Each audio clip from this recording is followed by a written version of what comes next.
اللهم صل على محمد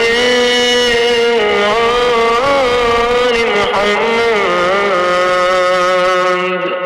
بسم الله الرحمن الرحيم. اللهم غشني فيه بالرحمن وارزقني